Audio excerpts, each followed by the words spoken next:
آج کی ویڈیو کا تعلق شیخ الشیوخ والعالم شیخ الاسلام والمسلمین زہد الانبیاء حضرت بابا فرید الدین مسعود گنج شکر رحمۃ اللہ تعالی علیہ کے فرزند جانی، سالار ارباب مشاہدہ، سلطان اصحاب مجاہدہ، امام عشق و ذواق، محبوب حق با استحقاق، سلطان المشائق حضرت خواجہ نظام الدین اولیاء محبوب الہی رحمۃ اللہ تعالی علیہ کی ذات پاک سے ہے۔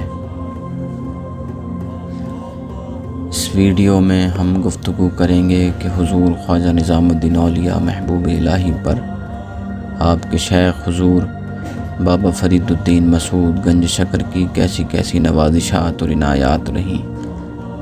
بات کو آگے بڑھانے سے پہلے میں اس ویڈیو کے دیکھنے والوں سے گزارش کروں گا کہ چینل کو سبسکرائب کریں اگر آپ نے اب تک سبسکرائب نہیں کیا ہے تو، اور بیل آئیکن پر کلک کریں تاکہ ہم جیسے ہی کوئی نئی ویڈیو اپلوڈ کریں تو آپ تک پہنچ جائے۔ حضور خواجہ نظام الدین اولیاء محبوب الہی کی عظمت و رفعت، بزرگی و ولایت کا اندازہ ہم جیسے ناقص کیا لگا سکتے ہیں۔ ہمارے لیے اتنا جاننا کافی ہے کہ آپ کا مقام یہ ہے کہ آپ اپنی ذات مبارک میں تنہا اولیاء اور محبوب الہی ہیں۔ حضرت نظام الدین اولیاء کے لیے آپ کے پیر و مرشد بابا صاحب رحمۃ اللہ تعالی علیہ فرماتے ہیں کہ اللہ نے تمہیں علم، عقل اور عشق تینوں جوہر عطا کیے ہیں، اور جس میں یہ تینوں جمع ہو جائیں اس سے مشائخ کی خلافت خوب ہوتی ہے۔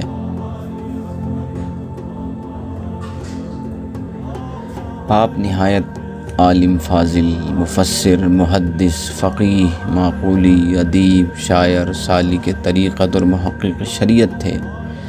نقطہ رس طبیعت اور دقیق شناس ذہن کے مالک تھے۔ آپ کی شخصیت کے گرد و صحت کے علماء، امراء، درویش اور عوام اس طرح جمع ہو گئی تھی جیسے شمع کے چاروں طرف پروانہ رقص کرتے ہیں۔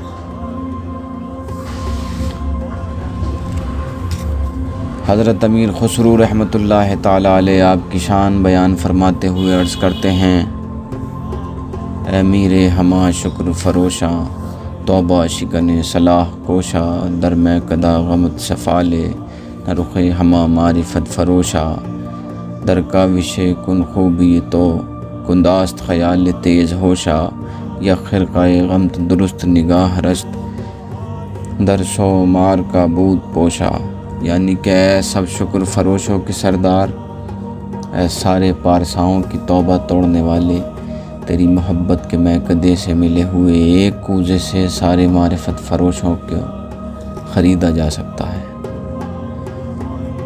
ایک کوزے سے سارے معرفت فروشوں کو خریدا جا سکتا ہے۔ تیری خوبیوں کے اسرار جاننے میں بڑے بڑے تیز ہوش والوں کے اوسان گم ہو گئے۔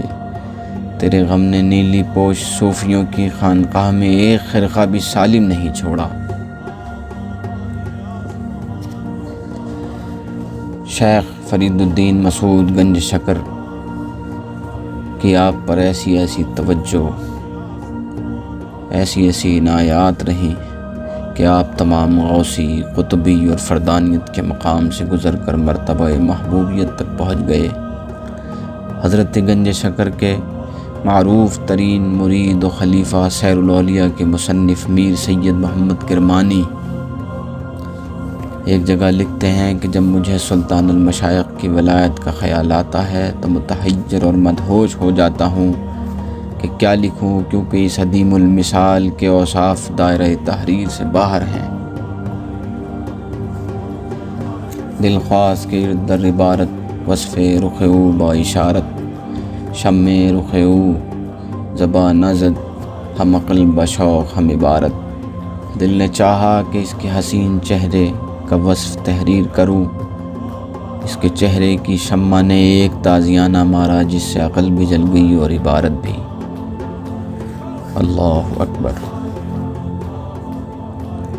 آپ خود یعنی حضرت نظام الدین اولیاء فرماتے ہیں کہ جب میں اپنے مرشد حضرت شیخ فرید الدین مسعود گنج شکر اجودھنی کی خدمت میں حاضر ہوا، اسی وقت آپ نے اپنی کلاه چار تر کی جو آپ کے سر پر تھی اتار کر دعا فرماتے ہوئے میرے سر پر رکھی اور خرقہ خاص نالین کھڑاؤ عطا فرمائے۔ الحمدللہ ذالک، آپ نے یہ بھی فرمایا کہ میں چاہتا تھا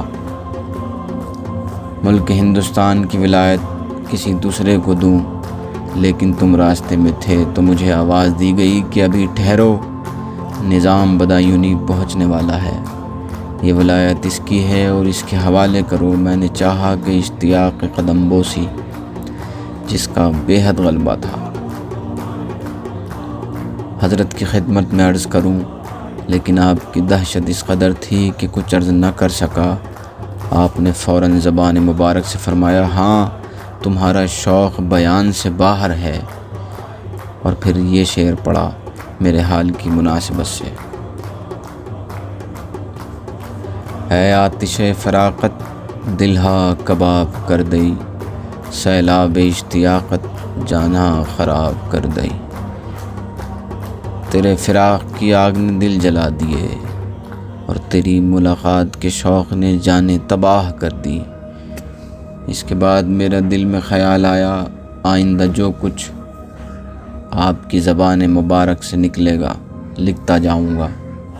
یہ خیال ابھی دل میں آیا ہی تھا کہ آپ نے فرمایا، خوش قسمت ہے وہ مرید جو اپنے پیر کے منہ سے جو سنے قلم بند کرے، اس کی بے حد برکت ہے۔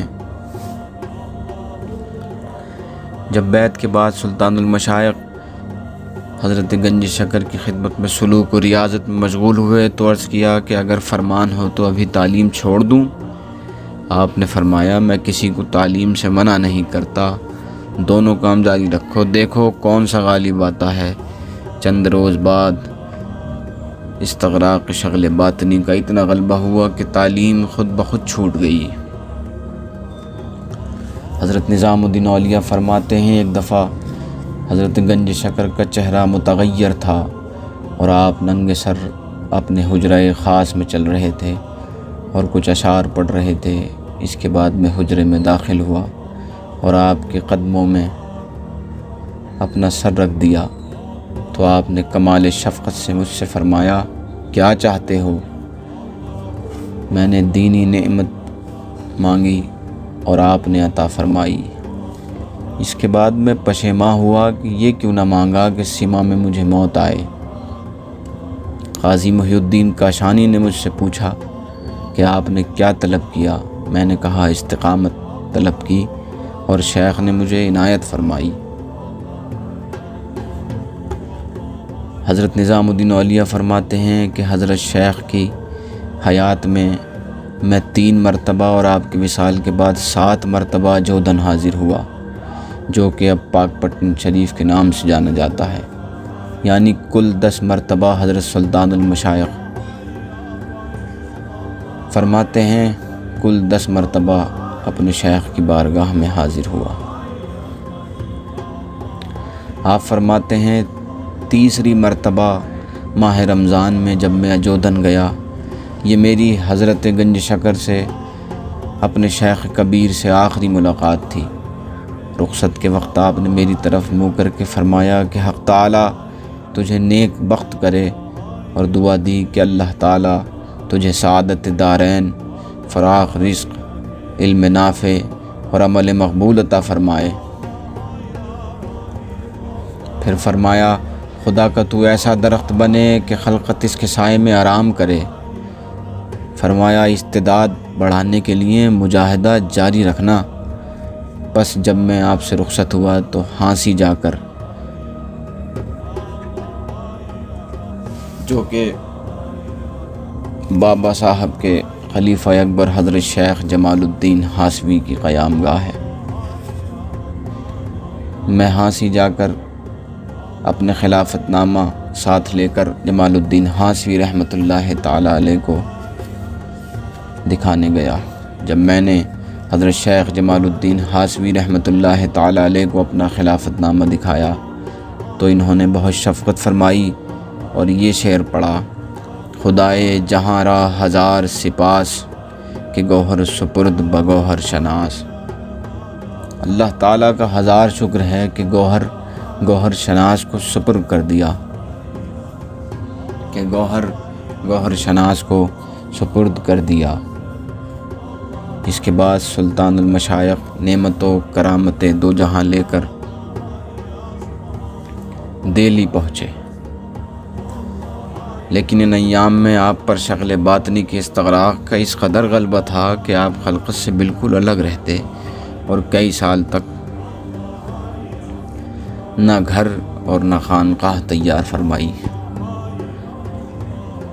دلی میں ہی مختلف مقامات پر گمنامی کی حالت میں رہنے لگے۔ لیکن آپ کا جمال ولایت جو آفتاب سے بھی زیادہ روشن تھا، وہ کس طرح مخفی رہ سکتا تھا؟ ہر طرف سے خلقت آپ کی طرف آنے لگی، آخر آپ تنگ آ کر شہر سے باہر چلے گئے۔ پھر آپ کو غیاث پور کے لیے حکم ہوا، وہاں قیام کیا۔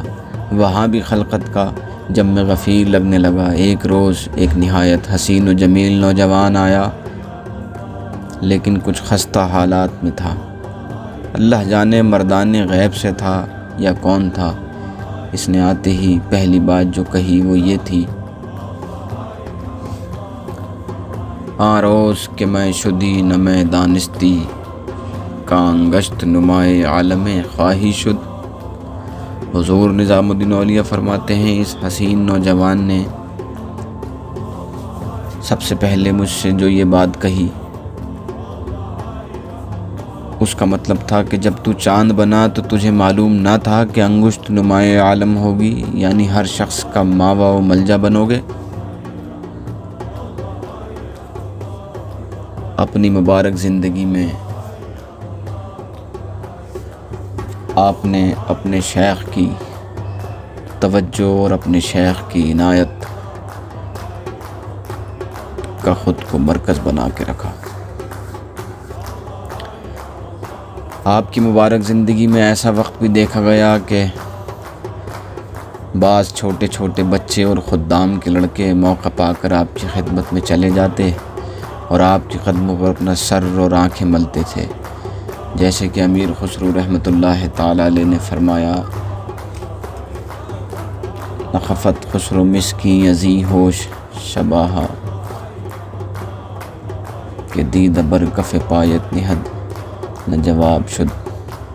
خسرو مسکین اس تمنا میں راتوں کو نہ سویا کہ شاید آپ کے قدموں پر آنکھیں رکھ کر سونے کا موقع ملے۔ ظہر کی نماز کے بعد زیارت کرنے والوں کو اپنے پاس بلاتے۔ حضور محبوب الہی ان کے حال کے مطابق ان سے گفتگو فرماتے، قسم قسم کے حقائق و معارف بیان فرماتے رہتے۔ اس وقت آپ کے چہرے مبارک پر اس قدر نور جلال کبریائی ہوتا کہ کوئی شخص آپ کی نظر اٹھا کر نہیں دیکھ سکتا، آپ کی جانب کوئی شخص نظر اٹھا کر نہیں دیکھ سکتا، نہ کلام کر سکتا تھا۔ جو کچھ آپ فرماتے سب سر جھکا کر سنتے رہتے۔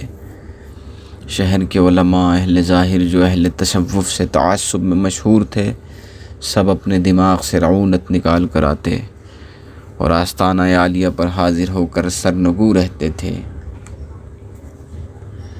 خوباں چباد خوردن منجر خار اشیا ہر جرعہ کے خوردہ سر بر زمین نہادہ۔ حسینوں نے جب میرے شراب پیتے وقت ایک دو گھونٹ پیے تو ہر گھونٹ پیتے ہی سر زمین پر رکھتے گئے۔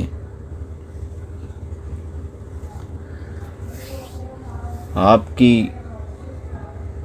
مکمل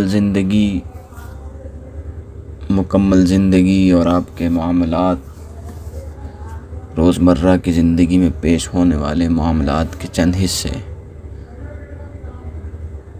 اس ویڈیو کے ذریعے آپ لوگوں تک پہنچانے کی کوشش کی ہے، ورنہ تو آپ پر آپ کے شیخ کی کیسی کیسی عنایتیں ہوئیں اور آپ کو اللہ رب العزت کی بارگاہ میں جو مقبولیت حاصل تھی اس کا احاطہ کرنا ناقصین کے بس میں کہاں۔ بس اس ویڈیو کا مقصد اتنا ہی تھا کہ آپ کی مبارک زندگی کے چند گوشوں سے سامعین واقف ہو سکیں، اور اللہ تعالیٰ سے دعا کریں کہ الہ العالمین ہم سب کو حضور محبوب الہی رحمۃ اللہ تعالیٰ علیہ کے فیضان سے خوب مستفیض کرے، آمین۔